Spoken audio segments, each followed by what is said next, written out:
Assalamualaikum teman-teman, perkenalkan nama saya Nuriha Marahati Azizah dari kelas D Akhlak dengan NIM 19000003163. Di sini saya akan membahas tentang pergaulan bebas pada remaja.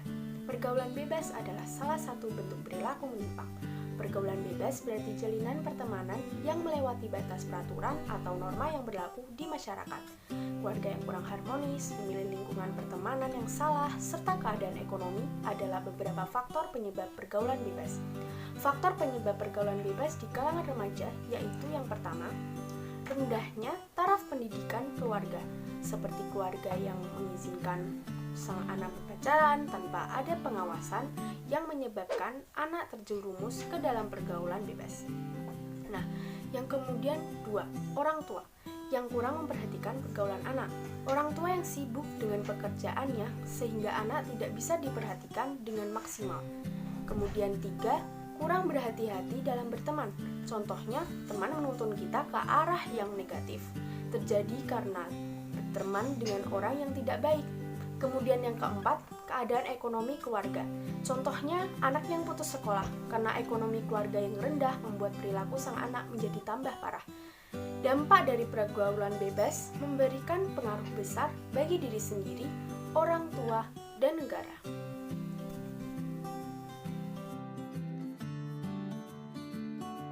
Nah, kali ini saya akan menjelaskan tentang dampak negatif atau mudaratnya pergaulan bebas. Nah, pergaulan bebas yang berdampak besar bagi diri sendiri maupun keluarga yaitu misalnya, hamil duluan itu adalah kurangnya sex education untuk remaja menjadi sebab utama. Kecelakaan sebelum menikah bahkan telah terjadi pada anak usia sekolah dasar. Mereka tidak mengetahui apa yang mereka lakukan dan juga dampak setelah mereka melakukan hal tersebut. Nah, untuk mudaratnya di dunia itu seperti yang pertama, memungkinkan terjadinya eksploitasi seksual termasuk mereka yang masih di bawah umur. Kemudian, yang kedua, munculnya tren berlomba-lomba dalam pornografi dan porno aksi, serta maraknya bisnis dalam bidang tersebut. Kemudian yang ketiga, banyak wanita akan kehilangan harga diri dan tidak ragu lagi dalam mengumbar aurat sehingga membuat sakit mata orang lain yang melihatnya, bahkan bisa menimbulkan syahwat yang tentu saja akan menambah dosa.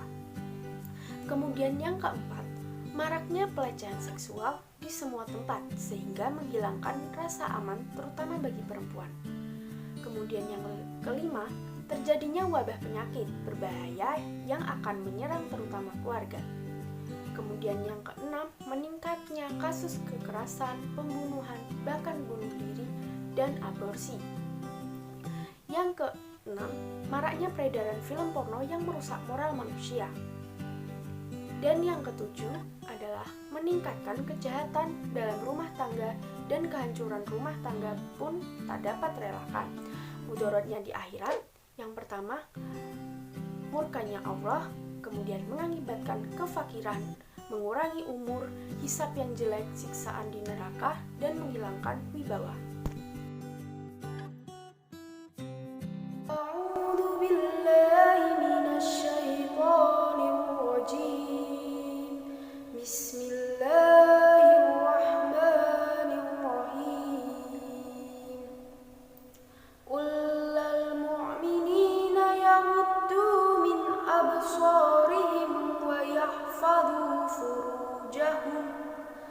Dzalika uzka lahum innallaha khabirum bima yasna'un.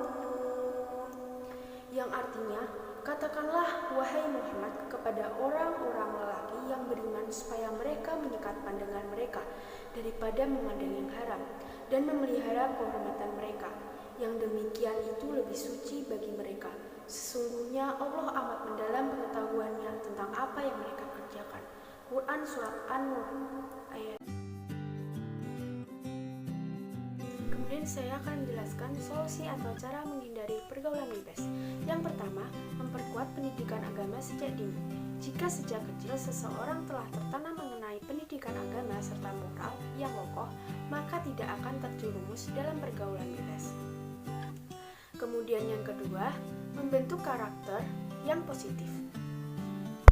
Pembentukan karakter manusia sejak kecil sangat diperlukan agar ia menjadi pribadi yang kuat dan berpendirian kokoh.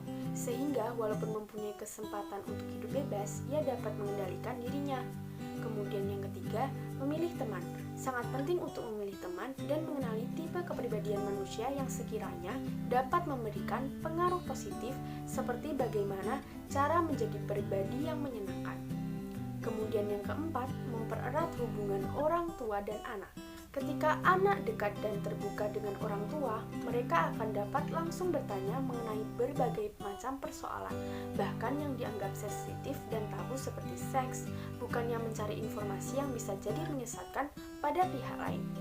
Kemudian yang kelima, memberikan edukasi seks pada anak dan remaja. Keingintahuan remaja mengenai hal yang berkaitan dengan seksualitas terkadang tidak mendapatkan penyaluran yang benar, sehingga mereka akan mencari tahu melalui hal yang salah.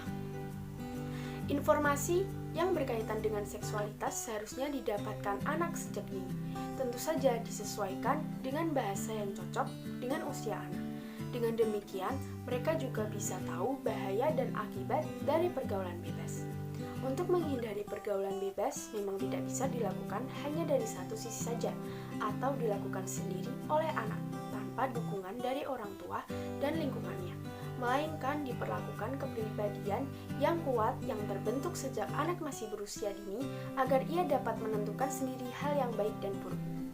Dasar-dasar nilai moral dan agama yang diletakkan orang tua